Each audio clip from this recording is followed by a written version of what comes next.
Namaste, everyone. Welcome to the Cārvāka podcast. This is kushalmehra. All right, we're going to talk about another book today. It's called To Zest by Aritra Sarkar. Aritra, welcome to the Cārvāka podcast. Thanks for coming. It's an honor to be here. Yeah, so I hope this podcast is not a stressful experience for you. No, absolutely not. I was really looking forward to it pretty much all weekend, actually.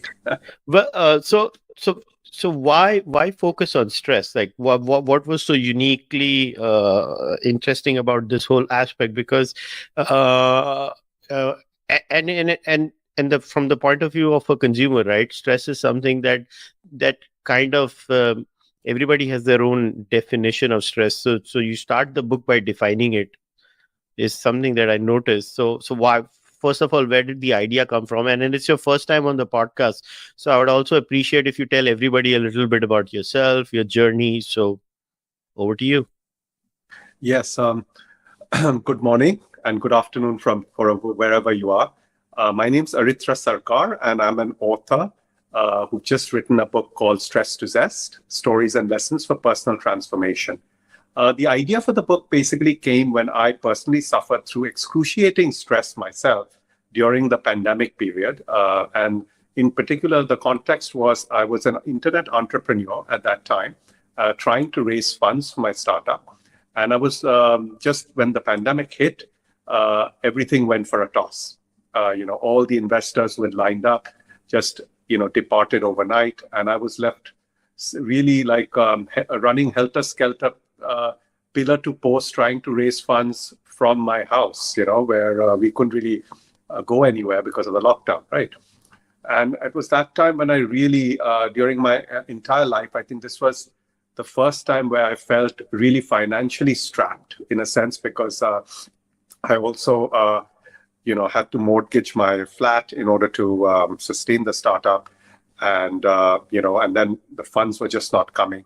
So around that time, just this experience of doing it, of raising the funds and going through this tremendous stress, effectively made me realize that I needed some kind of a coping mechanism to sort of tide through that time. And I had actually picked up writing about a few years ago, but it was actually during the pandemic that I had a lot of time, and I spent a lot of time in sort of penning my thoughts and feelings. And, I've been a storyteller throughout my life, and I kind of like try to create little short stories that would be, that would kind of inspire me to get out of this trough to begin with. And in due course of time, I felt that I was speaking to myself, and it was providing me with a certain sense of calm and reassurance. And when the stories started to take shape, I actually did a Sunday hour once a week, where I would read out the stories on Facebook Live. And that during that period, which actually lasted for a whole year, I was able to interact with lots of people who went through similar issues. And then it was that time I realized that stress is like an umbrella, because I, of course, my perspective was more from the financial angle. But then when I spoke to a lot of people, through the podcast, which I had, I actually realized that stress is coming at numerous angles. And that gave me the idea of creating a book which would be an umbrella view of stress as a whole, which I felt that was missing in the marketplace, because most of the stress management books are very, formulaic in nature. And a lot of them are focused on corporate issues as well. But I thought that, looking at all these gamut of issues, if we can bring it all together in one book, at least the major ones, then I found that there was an undercurrent of similarity between all these different forms of stress. And I was able to sort of weave together this whole thing as a kind of as your go-to guide for stress management in the modern world. So when we use the word stress, like what do we mean exactly? What does stress exactly mean to you? And then I have a follow-up question. Is there good stress and bad stress? Sure, absolutely. Look, stress is ultimately a reaction. If you think about it, it is a reaction that is happening inside. Mostly it's an emotional reaction, but it has a physical component to it as well sometimes. So for example, when you're stressed, a lot of the times people also either overeat or they undereat. They might not be able to sleep as well. So there's a physical component to it. But overall, stress is a feeling. It's a feeling. Basically it's a network. I call it like a network of negative emotions. Basically, it ranges from anxiety, temporary depression, fear, all of it kind of woven together into what I call it as a dense negative web, which then sort of like suffocates you, in a manner of speaking. So to think of it in this way, I feel it's a little bit like a spider's web, but a spider's web that keeps getting thicker and thicker and darker as the days go by, and it sort of then eventually it kind of blocks your whole consciousness. That's how I sort of visualized it, and that's how I experienced it as well. But as far as a lot of discussion that happens under this category of stress, a lot of people say that as far as stress is concerned, sometimes you need let's say some level of pressure is necessary to get the best out of a human being. Now, doesn't a person actually feel stress when they are under some level of pressure? For example, let's say if I am a sports person and I need that game situation, that little bit of pressure on me to get the best out of me. Otherwise, some people talk. So a classic example is two cricket players, right? Javed Miandad and Virat Kohli. Now, everybody who has now given interviews as an opponent of Virat Kohli and even Javed Miandad, considering the subcontinent, they've said that you should never piss them off or never go after them. Now, in a normal scenario, that is basically the idea of giving stress to a person, right? Aap usne suna rahe ho, like you're going after him, you're coaxing him into playing a false shot or something of that sort. It used to have the complete opposite effect on both these players, whether it's Virat Kohli or whether it's Javed Miandad. They would actually perform better when somebody would go after them and try to give them stress or annoy them. So then how much of your neurophysiology comes into all of this is something that I was wondering about. That it works like magic on most human beings when you try to trash talk them and stress them out. But here in the case of these two players, it actually increases their focus level and makes them better and more. Otherwise, they would be bored. So like the strategy of dealing with these kinds of players is you just don't talk to them. Otherwise, they get bored and they get themselves out. Yeah, this is a great question. Honestly, I must say that this is probably one of the most important questions that one can actually raise on this particular topic. So at the end of the day, what I feel is that stress is a reaction. The reaction is always coming from a place, a perceived negativity, let's call it this way, perceived negativity initially. Even if, let's say, you have the most positive guy like a Miandad, or let's say Djokovic, for example, in tennis, it's a very good example also, that they're able to take this negative response, which is inside them, and turn it into something positive. But what happens is typically the initial reaction is negative, but the turnaround from that, what I call it as the flip, the flip is dependent on the individual's capacity to sort of internalize that and then to take that as a way to exert momentum going forward. So I would say that in the end, stress is stress. There's no such thing, I believe, as good stress and bad stress. It is just stress. It comes to you negatively. Now, the way you react to it, the way you take it in and respond to it, that entirely depends on the individual. And what is the determining factor in the individual? One is, of course, your entire background, your life story, your all the challenges that you have overcome up to that point, your internal growth up to that point, everything, and your personality to some degree as well. All of that actually plays a factor in allowing you to react in a certain way. But basically, what I'm actually trying to say is that a glass, effectively, if you think about it this way, the glass of water is always half. Now you can look at the glass of water as half full or half empty. So someone who, as you said before, like a Javed Miandad or a Djokovic, they always look at it as sort of half full, where they always have a room to grow. And they look at that as a challenge, in a sense. They look at that experience as a challenge, which will then allow them to sort of move forward. So they are wired that way. They have developed themselves in that way. But someone else might be different. Me personally, for example, I wasn't so resilient, I have to admit.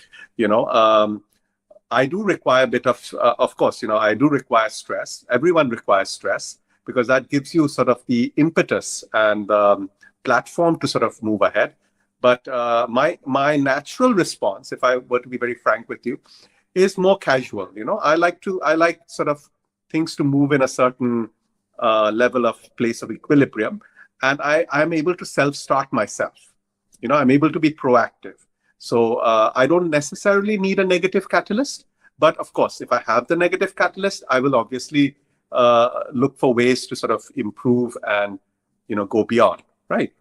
But at the end of the day, the bucket which is coming to you, that negative web, that web is the same. It's how you deal with it, which is where the difference comes in. So then that let's focus on that now. Let's say I am in a situation.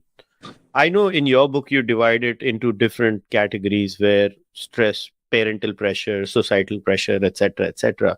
I don't want to deal with that. Let's say, but what I'm trying to do over here is maybe A, not give away the book, and B, also ask you questions more on real life scenarios, and then let's see how we go from there. So let's say I am a kid who's preparing for an exam, right? Correct. Let's say we will make this in the Indian context. So, Yeah. I mean, so 10th की exam बहुत important होती है, 12th की बहुत होती है, third year BCom. These three milestone exams are there. Or if I am a kid, something I have criticized a lot, our obsession with UPSC. Yes. As if everybody in India wants to, clear UPSC, the government job obsession of India, government Correct. job. Everybody is obsessed with the government job. They just want to work for the government of India, and that's all they care about. Now, and they stress themselves out. And I've seen a lot of kids not being able to handle it. I'm sure you've come across news. बच्चे ने suicide कर लिया. Kids committing suicide in an IIT because of stuff. What these are all social pressures. It's a combination of mummy daddy kya sochenge, what are mom and dad going to think about, what is the society going to think about.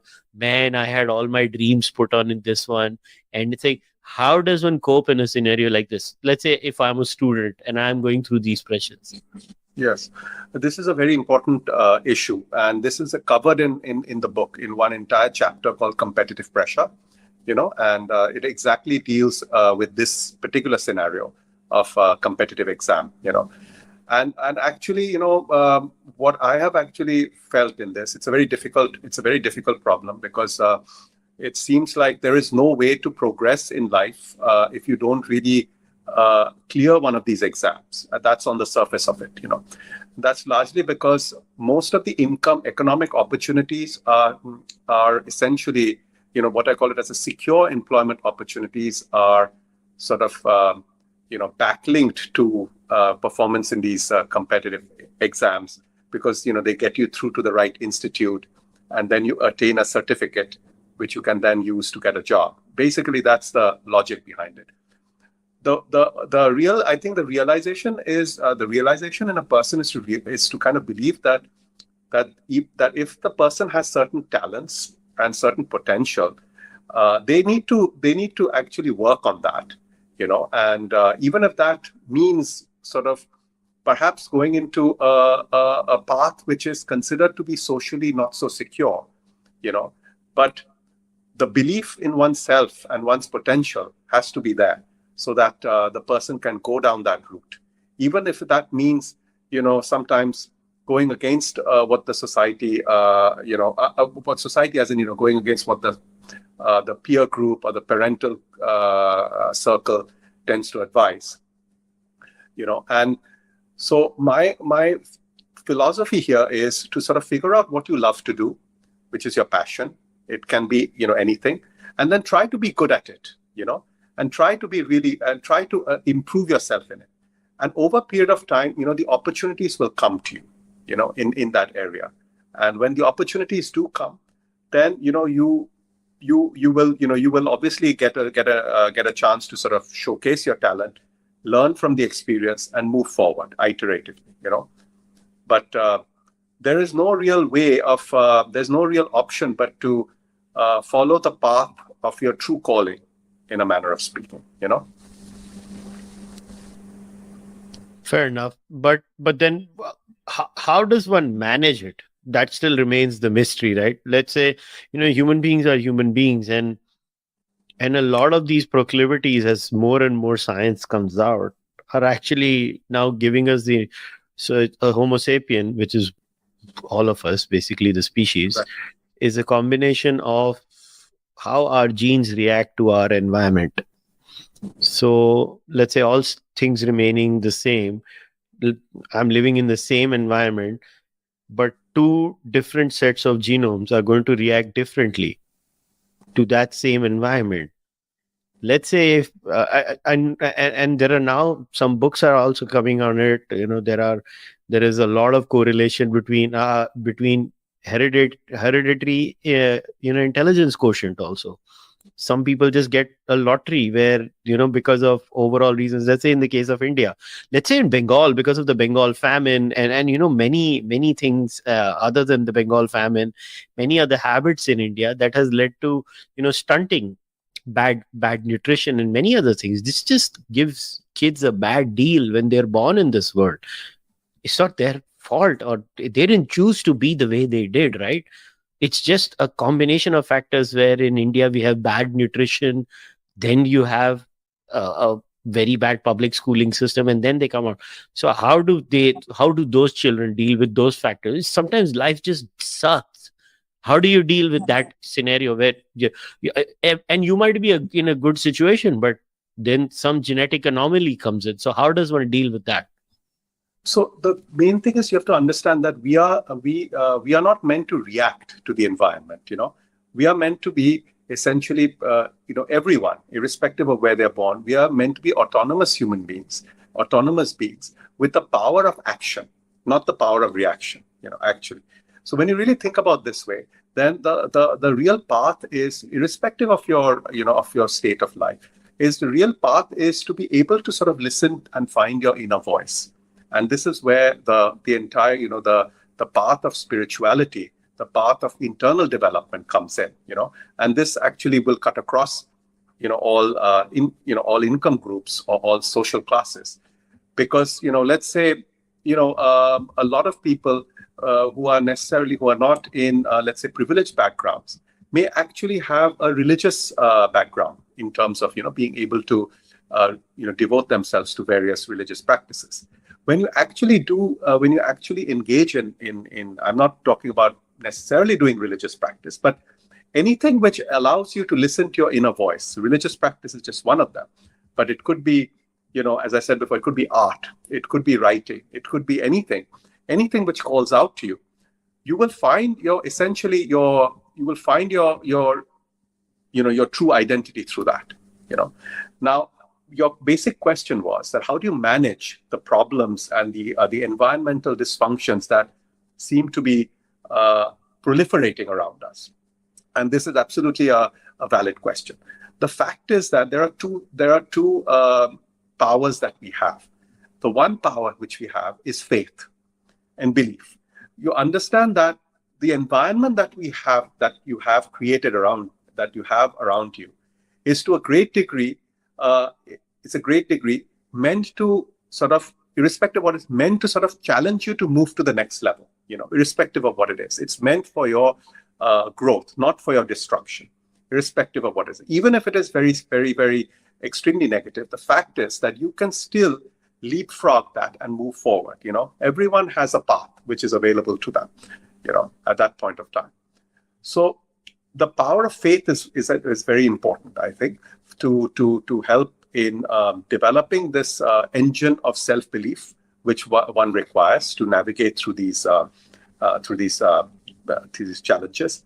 The other thing which I actually feel, and if you look at it very practically, is to be able to do whatever you're doing is to be able to do it with in a state of being awakened and being conscious, and that means that, even if, let's say, your job is something very mundane, fact is that, can you find meaning in that? Can you do it in an awakened state?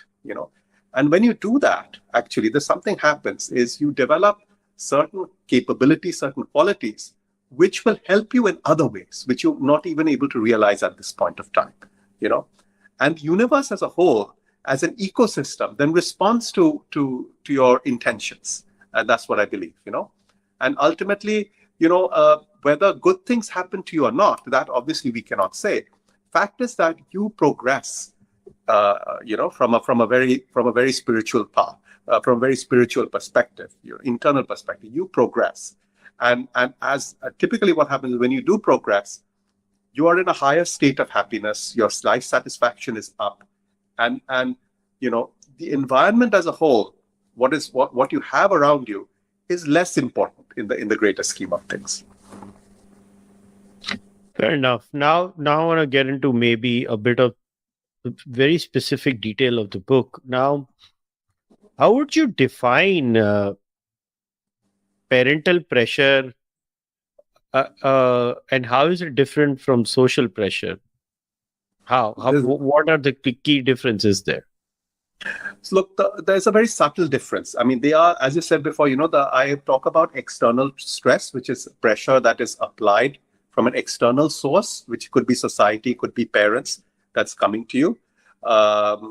And I'm also talk about internal stress, which is basically self-induced in a lot of cases. Financial, strain sometimes. They are internally induced a lot of the times, health, for example, as well, Now, the main difference, I would say, between parental pressure and between social pressure is the fact that, the social pressure is more of a broader umbrella, which encompasses, let's say, your friends and circles, but also the media. And it's coming to you maybe a little more from the outside in, which is a little bit more in a subtle way.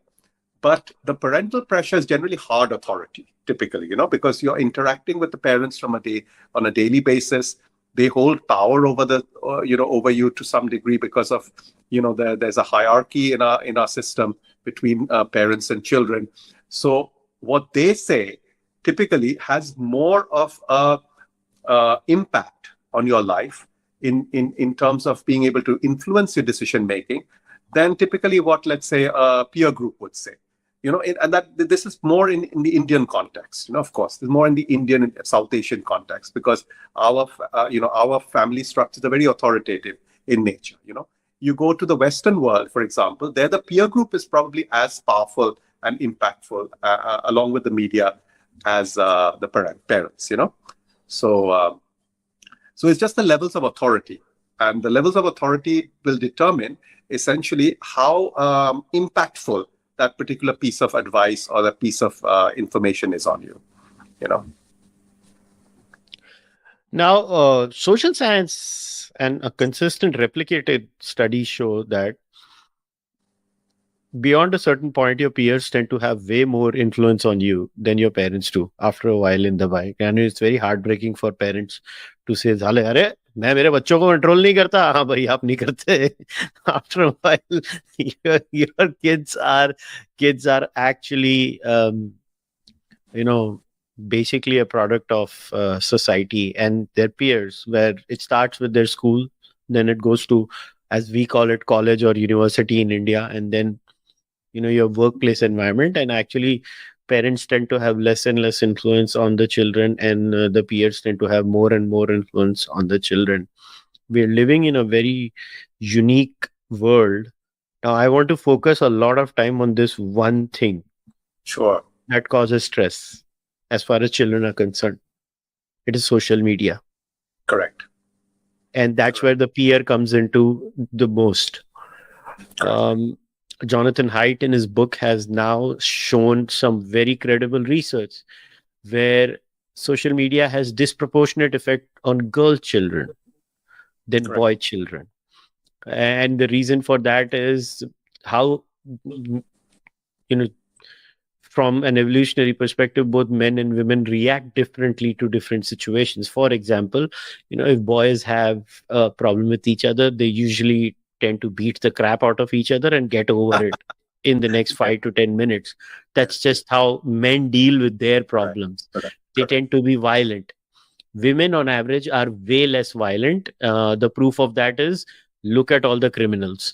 Men tend to be the most criminals you'll find in jails in the overall distribution. And girls, when they go on social media and when people are nasty to them, they tend to internalize a lot of this pain. And especially since the age of 12 onwards, the onset, Jonathan Haidt shows that you actually should not be on social media, and the kind of things that are happening to the girl child on social media are some of the most unhealthy things that can happen to a child, that you should only give your child access to a cell phone after the age of, say, 16 or 17. And before that, so I was listening to a podcast the other day. There's a school in England where all these prime ministers of England ke bacche go. I forgot the name of the school. And they have a rule that when your child enters the school environment, they are going to hand over their smartphone and they will get a flip phone. And you remove the SIM card and you put it in a flip phone. Basically, if you need a phone, you need to call your parents or text message them. Everything else is disallowed when they are in the school environment.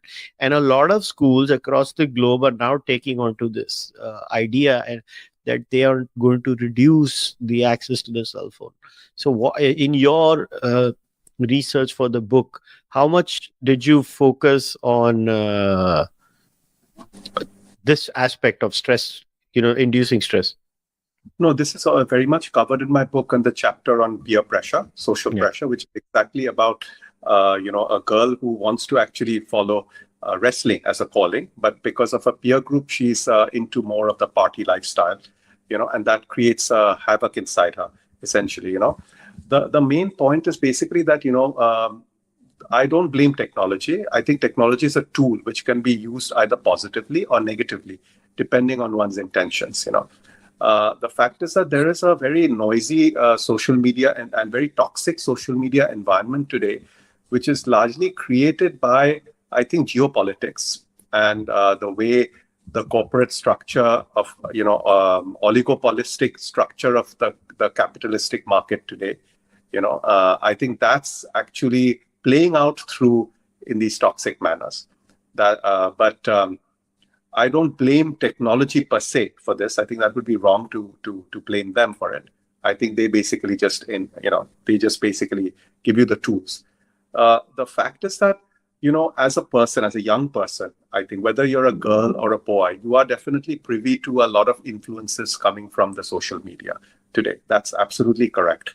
Fact is that, that still actually doesn't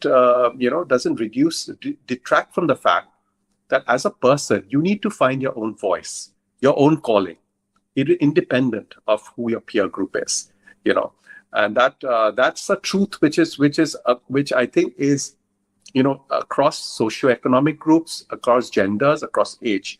You have to find your true calling, and that is essentially, once you find your true calling, you find your true calling at the age of 12, at the age of 25, whatever it is, you can definitely do that. And if you really immerse yourself in that, then all these issues are going to actually go into the background, because you will develop coping mechanisms through the pursuit of passion that will allow you to transcend these noises that tend to sort of obliterate you at that point of time. It's basically because as an individual, you're rudderless. You don't have a sense of identity yet, that you are vulnerable to the pressures exerted from others, from other quarters, So the solution is to build your identity, to build your sense of self, and there's no other way, there's no better way to do that than actually the pursuit of passion, which is what I've actually highlighted in this book from the very beginning to the end. It's the pursuit of passion with devotion, which will ultimately help you to leapfrog this morass that you might see yourself in. But then, as they say, it's easier said than done, right? Like what happens is when a person is in that zone. I mean, we've all had friends who face pressure in their life or going through that zone. I'm going to flip it around. How do you talk to a person who's going through this? So let's do Yeah. this thought experiment. Yeah. You have a friend, or I have a friend, and I'm asking you that this person tends to take over. मतलब वो हर चीज में stress ले लेता है, kind of a thing. They just have a personality where they get stressed out for everything. Now, can you maybe give me like a blowdown on how would I carry out that conversation with that person in that scenario? Absolutely. The fact is that first and foremost, the person has to be comfortable with speaking to you, number one, and to open up, right? Now, what happens is that there are, from what I see, a lot of people are comfortable with opening up, and a lot of people are not comfortable in opening up to a person, If you're not comfortable in opening up to a person, can you open up to yourself effectively? That is the whole point, That is where, the whole pursuit of, I would say, if you can write down your thoughts, for example, if you can write them down in a journal and, you look at them and just take it out of you. So writing could be one method of doing it. Maybe you've sung before. Maybe you've sung. Can you actually then sing to it, sing about it, Maybe you've played the guitar on it, maybe you've played the guitar in the past also. Maybe just strum a tune which sort of reflects that, So everyone has some passion, some hobby, something which they have engaged in, from their childhood. Fact is that this is the right moment to tap into this, into that. Because if you can express your angst through this medium, through this hobby or through this path, this is the beginning, I think, because this is exactly what I experienced myself. I was in the technology entrepreneurship field, which is completely different from the field of writing. But I have written before, back in the day. Fact is that it was during that time of tremendous stress, which I faced relative to my own personal experiences, that I was forced to sort of pen down my thoughts, because that was the only medium I was comfortable with, And then through that, there was, you went first, and then you sort of, it builds from there, It builds from there. Something positive comes out from there. And that is the whole point. You can convert this pressure, which is external, into a creative force, which then heals you from within,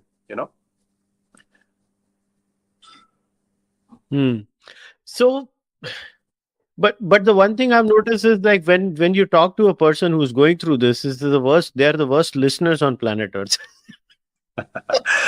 So the first thing is, to be honest with you, you probably will. They are people. They may be the worst listeners to let's say to someone else, but they may well be actually people who are trying out things on their own. This is what I've seen.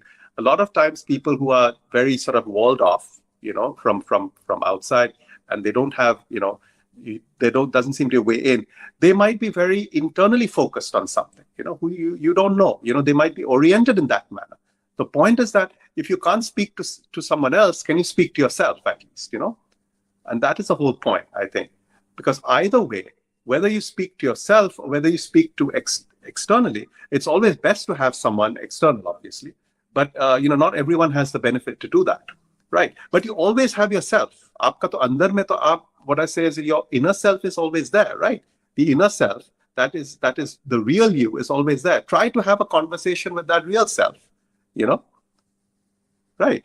So, and that is the whole point, because what happens is a lot of the times is when you are under stress, you become someone, you are a different person. You are not really your real self, I feel. You are really, like, let's put it this way, you are clouded, you're confused, So to get to really who you truly are, you need a path to connect, And actually the people I found, the people who are the most closed off, who are most difficult to talk to, are probably the best at utilizing this channel of direct connecting with themselves.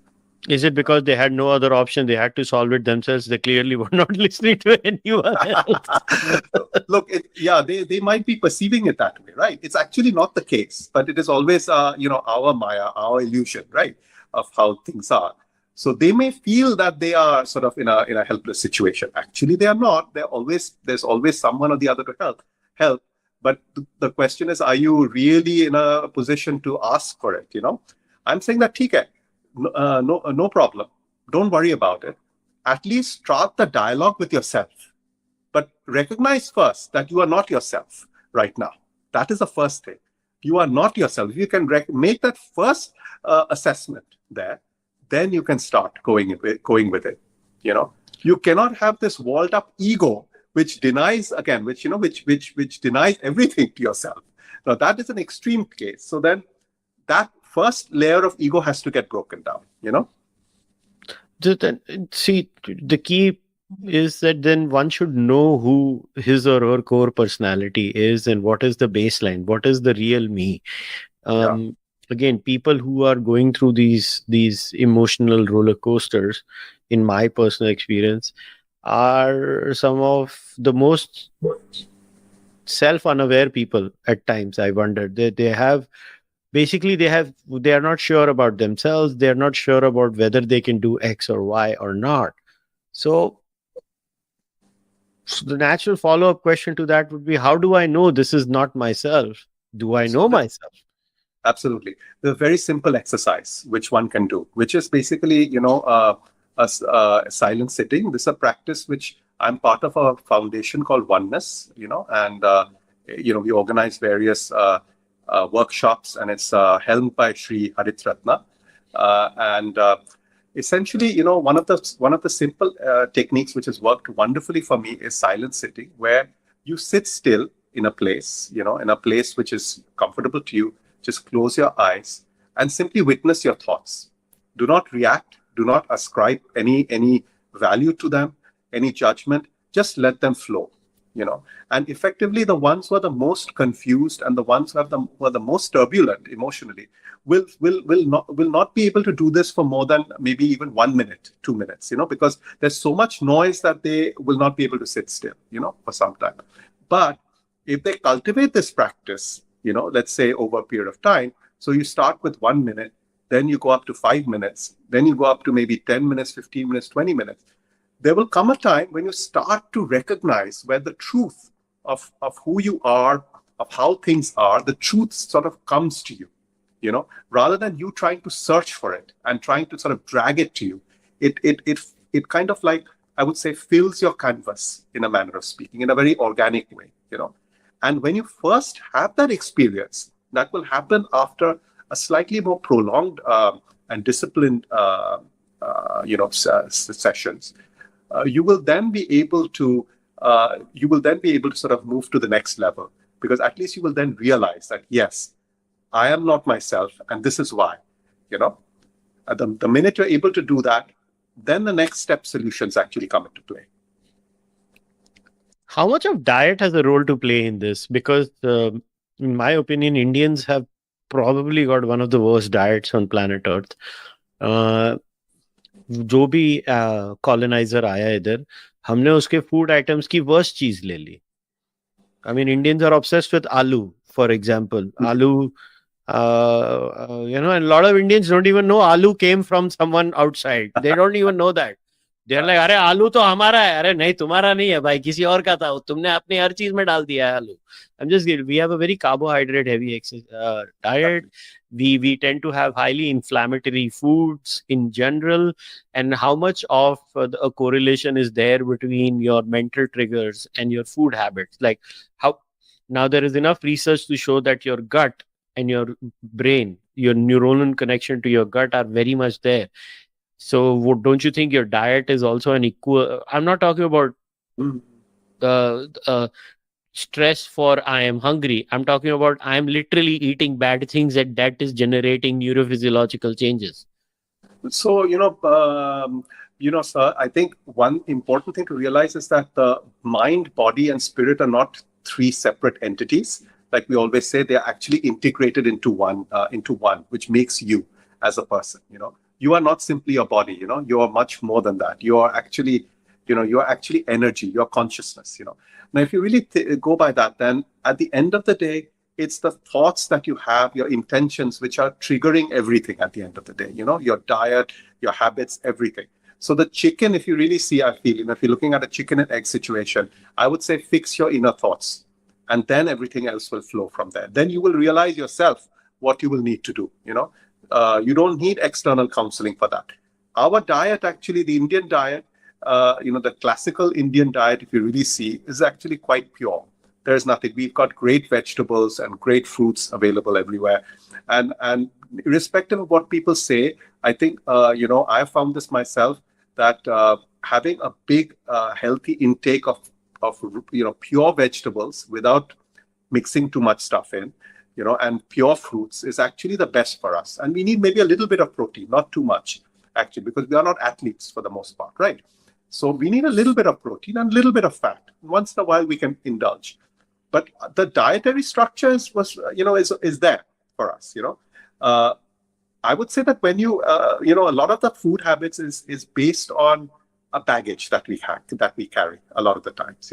It's based on something that we're trying to fill in our lives, a void that we're trying to fill in our lives, etc. Right? So first thing is for us to realize what we are doing wrong.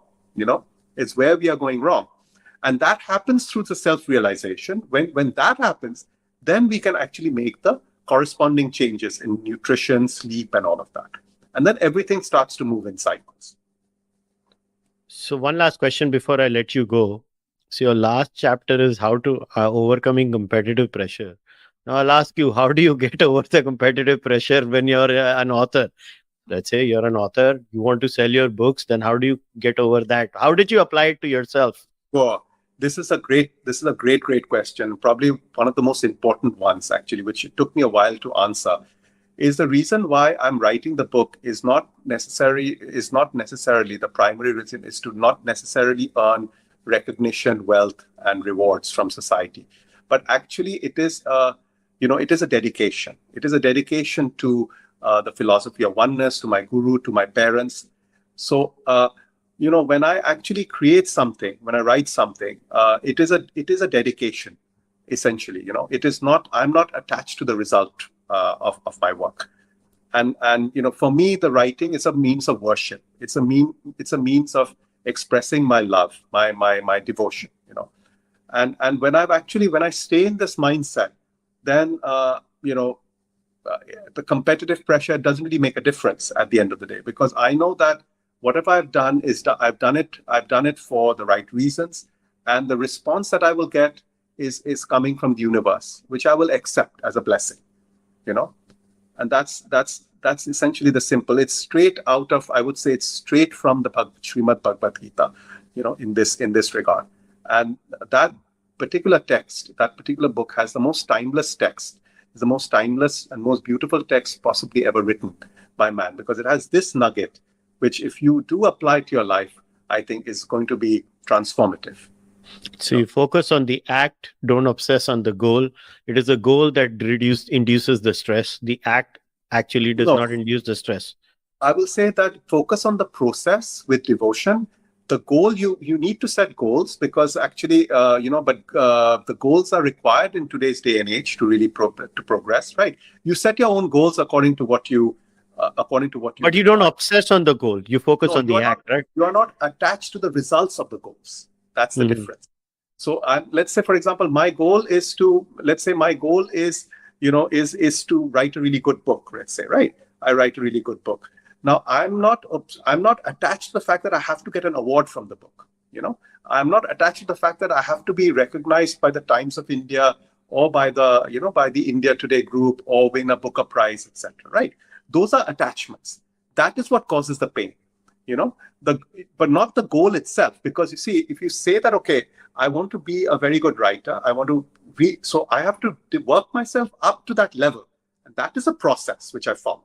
And I immerse myself in the process, right? But end of the day, whatever I get, the result is not guaranteed by any stretch of the imagination. It is something which is contingent on a lot of other factors. But how would I know I gave my 100%? You will feel it. The thing is that, you see, what happens is it is not a mental act here. When you're actually doing it with devotion, it is your mind, your soul, everything is sort of coming together at the end of the day. You feel the love, right? The fact is, a response from the market essentially is what's the illusory effect about it, right? The fact is that is something which you can then use to learn and improve for the next step, But that is not the end in itself. The end in itself is actually the fact that I would say you've dedicated itself, you've given it up. It's no longer yours. And that is the point to remember. The work that you've created is not yours, Fair enough. Aritra, it was an absolute pleasure talking to you. I wish you nothing but success and happiness. And thanks once again for coming on the Cārvāka podcast. Thank you so much, sir. Pleasure being here. All right, guys, we'll wrap today's discussion up. In the description of the podcast will be the link to buy the book. So all the dedicated links will be there in the description of the podcast. Do check it out. And if you like it, do leave a review too on Amazon. And as far as I'm concerned, you know the drill. The Cārvāka podcast is only member driven. So if you can support the Cārvāka podcast, do join the membership program. If you want to send donations, you can send donations to UPI in India and Interact in Canada. You can also buy Cārvāka podcast merchandise. If you can't do anything, just like this video, leave a rating on your radio platform. I'll see you guys next time. Until then, namaste. Take care. Bye-bye. Thank you.